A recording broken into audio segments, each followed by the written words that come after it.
तो अगर आप बेसिक हिस्ट्री की किताब है पूरे पढ़ के निकालोगे शुरुआत से तो आपका जो नॉलेज है वो गेन होगा। तो इसलिए जो भी नए विद्यार्थी है फर्स्ट ईयर के, सेकंड ईयर के, थर्ड ईयर के, उन्होंने मॅक्झिमम न्यूजपेपर्स पढ़ना चाहिए। स्पर्धा परीक्षा सोबतच जे मॅगझिन्स येतात, आर्टिकल, ज्याच्यामध्ये आर्टिकल्स असतात, म्हणजे चांगले चांगले लेखकांनी जे जर्नलिस्ट आहेत, मोठे अभ्यासू जर्नलिस्ट आहेत, यांचे लेख वाचले पाहिजे। वो लेख पढ़ना चाहिए, उसके शॉर्ट नोट्स बनाना चाहिए। और किताबें जितने आप ज़्यादा पढ़ोगे उतना आपको नॉलेज आएगा। तो उससे आपका एक बार नॉलेज, आपका दायरा जितना बढ़ गया है तो आप कोई भी एग्ज़ाम क्रैक कर सकते हो। उसमें यूपीएससी भी हो, एमपीएससी हो, या सबसे ज़्यादा जो हार्ड एग्ज़ाम्स होते आईआईएम के हो, इस टाइप की जो एग्ज़ाम्स हैं वो भी आप आसानी से क्रैक कर सकते हो। तो एक ही है बेसिक, नॉलेज गेन करो। और नॉलेज गेन करने के साथ साथ इतने सारे जब लड़कियाँ आपस में बैठे तो ग्रुप डिस्कशन एक बहुत बड़ा इम्पोर्टेंट पार्ट है। अगर आपको बहुत नॉलेज है लेकिन आप वो नॉलेज शेयर नहीं कर पा रहे हो, या किसी के साथ नॉलेज अगर आप बांट नहीं पा रहे हो, चर्चा नहीं कर रहे हो, तो आपको कितना पता है वो आप खुद को टेस्ट नहीं कर पाओगे। तो ग्रुप डिस्कशन करना भी बहुत जरुरी आहे। त्याच्यामध्ये तुम्ही जेवढे लायब्ररी असेल, तुमचे अभ्यासिका आहे, अभ्यासिकामधले मुलं असतील तर ते एका ठिकाणी बसून डिस्कस केलं पाहिजे। तुम्ही चहा प्यायला जाता हॉटेलमध्ये तर तिथे हे विषय डिस्कस केले पाहिजे। जिथे कुठे तुम्ही जाल तर ते डिस्कशननी हे होतं। आता आम्ही म्हणजे अनुभवाचा जर विषय निघाला तो जब हम लोग हॉस्टल में थे, मैं कृषि विद्यापीठ का विद्यार्थी हूँ, परभनी कृषि विद्यापीठ में मैंने बीटेक और एमटेक किया है। 1992 में बीटेक हो गया और 94 में मेरा एमटेक कम्प्लीट हो। जब 92 में मेरी ग्रेजुएशन हो गई बीटेक की फूड टेक्नोलॉजी, उसी वक्त मैंने एग्ज़ाम दिया। एग्ज़ाम तो मेरा कोई इरादा नहीं था देने का, मैं अभी बोलता हूँ, मतलब फॅमिली की असा माझा उद्देश नव्हता की सरकारी अधिकारी व्हावं। ठीक आहे, यूपीएससी एमपीएससी देऊ, पण कुठल्या पोस्टवर जायचं हे मी काय मला डिसाइडेड नव्हतं। पण माझ्यासोबत जे काही सिनियर विद्यार्थी आमचे अभ्यास करायचे त्या ग्रुपमध्ये आम्ही बसत राहायचो, त्यांचं ऐकून कानावर 4 गोष्टी पडायच्या आणि आपलं सुद्धा नॉलेज जे होतं, मला पेपर रीडिंगची खूप आवड होती। लहानपणापासून मी इंग्लिश न्यूजपेपर्स जास्त वाचलेले आहेत। इंग्लिश न्यूजपेपर्स त्या काळात जे कोणते वाचले असेल, इंडियन एक्सप्रेस असेल, द हिंदू असेल, टाइम्स ऑफ इंडिया असेल, तर त्याच्यामध्ये खूप चांगले आर्टिकल्स आहेत आणि वारंवार वाचत राहिले तर तुमचं नॉलेज गेन होईल। तो ये हम लोग फिर कभी रात में भी चाय पीने गए, 10-11 बजे 12 बजे चाय पीने के लिए भी चले गए कहीं टपरी पे, तो वो भी डिस्कशन, क्योंकि उस वक्त कोई टीवी वगैरह होता नहीं था। तो आजकल तो मोबाइल पे सब अपन अपना टीवी देखते रहते, बट वो ऐसे बच्चे अगर बैठे तो भी डिस्कशन होते रहते। तो जेवढं ग्रुप डिस्कशन झालं तेवढं तुमचं नॉलेज वाढू शकतो। आणि पहिल्याच अटेम्प्टमध्ये मी PSIची एक्झाम अशीच दिली मुलांसोबत सहज, आणि PSI एक्झाम पास झालो। आता एक्झाम पास झाल्यावर फिजिकल द्यायचे असते, तो ती फिजिकलची मेहनत कोण करणार, इसलिए वो मेरा कोई तैयारी नहीं था मेहनत। तो मेरे साथ वाले बच्चे ज़बरदस्ती लेके जाते थे ग्राउंड पे, चलो सर चला तुला काही सकाळी सकाळी रनिंग करा, हे करा ते करा।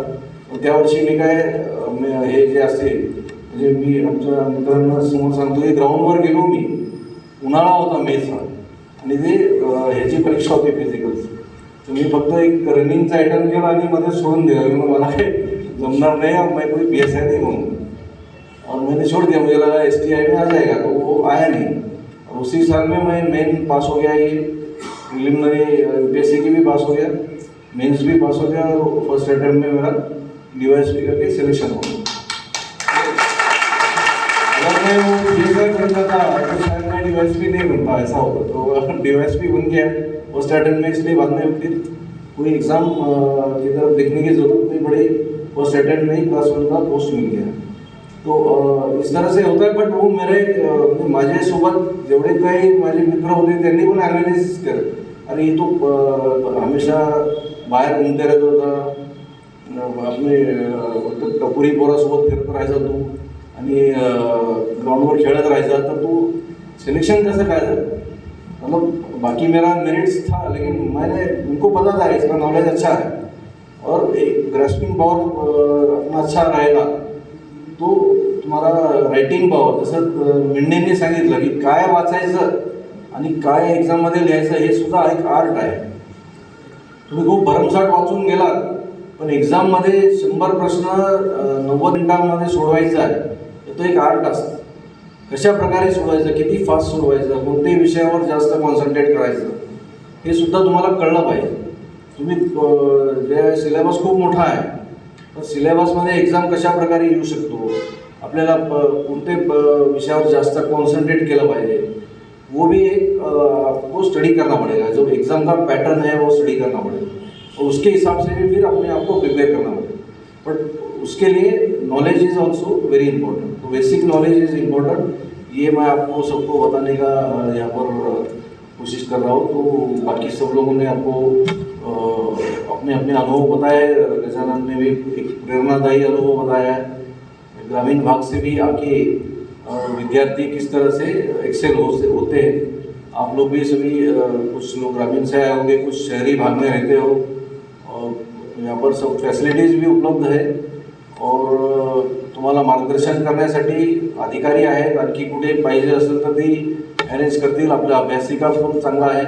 मला आनंद वाटला की आमचे सब इन्स्पेक्टरनी स्वतःहून इंटरेस्ट घेऊन एक अभ्यासिका तयार केलेली आहे, गायन ग्रुप तयार केला आहे. त्याच्यामध्ये त्यांचे सहकारी लोकांसोबत एक इतर विद्यार्थ्यांना, म्हणजे आपण पुढे गेलो म्हणजे बाकीच्यांना सोडून द्यायचं नाही, आपण पुढे गेलो तरी बाकीच्यांना सुद्धा सोबत घ्यायचं, हे त्यांचा जो ध्येय आहे तो एकदम कौतुकास्पद आहे. त्यांचं सुद्धा मी अभिनंदन करतो की त्यांनी चांगलं काम केलेलं आहे. और आप सभी लोगों को जो है ये जो हमारा उद्देश्य है, ज़्यादा से ज़्यादा विद्यार्थी हमारे सामने आए, साथ में आए, क्योंकि हमने जब देखा कि ये तांडापेट हो, नाइक तलाव हो, अनेक भाग है नागपुर शहर में, विद्यार्थी जो है वो मतलब खाली टाइम वेस्ट कर रहे हैं. खास करके जो लड़के हैं, कुछ उसमें कभी कभी लड़कियां भी दिखाई दी, मारामारी कर रहे हैं, झगड़ा कर रहे हैं, और कुछ व्यसन की तरफ, व्यसनांकडे गेलेले आहेत. कोई दारू पी रहा है, कोई कुछ ड्रग्स ले रहा है, कुछ गोली का नशा कर रहा है. तो इस तरफ जो जाने वाले या गए, चले गए, बिगड़ गए लड़के, उनको भी आप लोगों के माध्यम से अच्छे राह पे लाना ज़रूरी है. और माँ बाप को भी प्रेरणा मिलेगी, और आप लोगों के वो देखकर आपके जो गलत रास्ते में जाने वाले दोस्त हैं वो भी सही रास्ते पे आना चाहिए. ये भी एक हमारा उद्देश्य है, इस माध्यम से आप लोगों को प्रेरणा देना. आशा करता हूँ कि भविष्य में आप लोग भी अच्छे अच्छे जगह पे जाओगे. कोई गवर्नमेंट जॉब में जाएगा, कोई प्राइवेट जॉब में जाएगा, और अच्छे सेक्टर्स में, कोई बिजनेस में भी एक्सेल हो सकता है. नॉलेज कभी आपको ये नहीं, आपको जितना यहाँ नॉलेज मिले, अगर आप अच्छे बिजनेस में कोई बिजनेस करने लगोगे तो ये नॉलेज आपको काम में आए. तर हे जे आहे फक्त MPSC UPSCसाठीच नाही, मी तुम्हाला आवाहन करतो की खूप अनेक सारे सेंट्रल गवर्नमेंटच्या सुद्धा परीक्षा आहेत. बहुत सारे सेंट्रल गवर्नमेंट एग्ज़ाम्स होते रहते हैं. उसमें पैरामिलिट्री फोर्स हो या बैंकिंग के हो, और कोई पब्लिक सेक्टर के एग्ज़ाम्स है उसमें होते हैं. स्किल डेवलपमेंट एक बहुत बड़ा विषय अभी गवर्नमेंट ऑफ इंडिया ने निकाला है. और मुझे लगता है कि जो स्किल्ड वर्कर्स है, स्किल्ड लोगों की अपने पास कमी है, जो भी स्किल्ड टैलेंट है वो सब बाहर निकल जाता है. या अपने भी स्टेट में आप देखते हो इतने बड़े बड़े प्रोजेक्ट्स चल रहे हैं, इसमें भी जो स्किल काम करने वाले हैं तो वो भी सब बाहर स्टेट से आए. तो अपने स्टेट के लोग उस तरफ नहीं जाते. उसमें बहुत ज़्यादा, उसमें भी काफ़ी सारा ये है, मतलब इनकम भी अच्छा रहता है, और एक जो ये है वो भी जॉब सेटिस्फैक्शन होता है. तो सब काफ़ी सारे सेक्टर्स खुले आपके लिए. सिर्फ गवर्नमेंट जॉब ही सेफ्टी है या उसी में जाना चाहिए, ये भी उद्देश्य मत रखो. अपने को जो पसंद है, अपना जो स्किल है, उसके हिसाब से भी अपने आप को तैयार करना चाहिए. हालांकि गवर्नमेंट जॉब एक सभी को दिखता है कि शॉर्ट मतलब सिक्योरिटी के हिसाब से सब लोग करते हैं, बट प्राइवेट जॉब्स में भी अगर अच्छी जॉब आपको मिलती है और आप कर सकते हो तो ज़रूर करना चाहिए. सिर्फ knowledge is important, knowledge is power. यही मैं आपको आखिर बार बार यही कह रहा हूँ. ये इसके साथ एवढे बोलून मी माझे 2 शब्द संपवतो. मला बोलवलं आयोजकांनी आणि चांगलं स्तुत्य उपक्रम ठेवला आहे. असेच उपक्रम आपण आणखी पुढे घेऊन जाऊन जास्तीत जास्त विद्यार्थ्यांना मार्गदर्शन कराल अशीच अपेक्षा करतो. सर्वांनी आमचं सकाळी ऐकून घेतलं, आमच्या या कार्यक्रमाला उपस्थित राहिला याबद्दलही सर्वांचे आभार, सर्वांना शुभेच्छा, धन्यवाद. जय हिंद, जय महाराष्ट्र.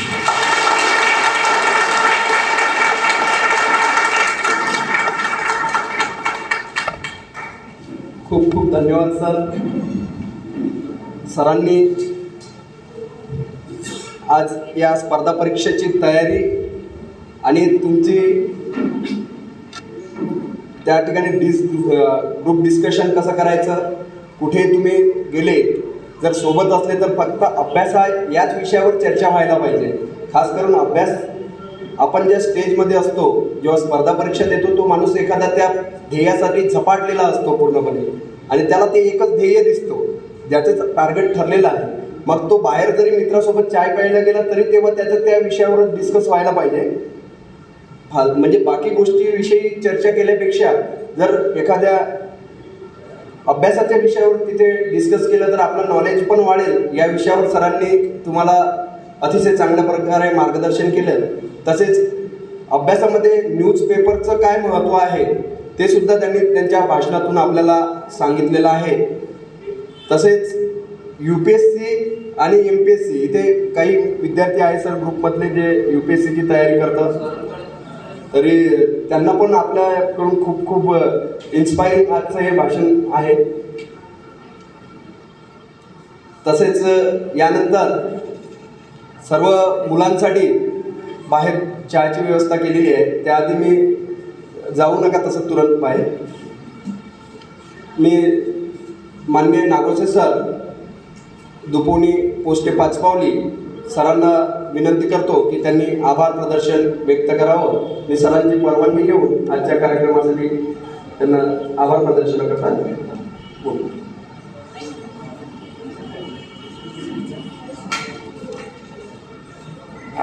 आभार प्रदर्शन करण्यापूर्वी मी स्पर्धा परीक्षेची तयारी करणारे जे विद्यार्थी आहेत त्यांचे जे संगत असते, संगतीवर एक आचार्य विनोबा भावे यांनी एक सुंदर उदाहरण दिलेलं आहे.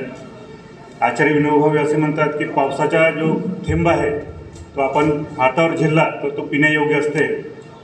तोच थेंब जर तव्यावर पडला, गरम तव्यावर पडला त्याचे अस्तित्व नष्ट होते.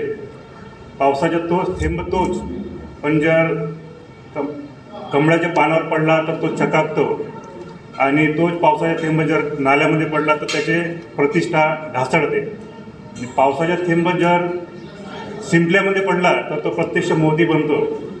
तर पावसाचा थेंब तोच, पण तो कुणाच्या संगतीमध्ये आहे त्याच्यावर त्याचे अस्तित्व अवलंबून असते. या ठिकाणी माननीय Navinchandra Reddy sir, north region, माननीय DCP गजानन राजमाने सर, बपोनी पोस्टे पाचपावली श्री संजय मेंढे सर यांनी आपल्या विद्यार्थ्यांना अत्यंत मोलाचे मार्गदर्शन केलेले आहे.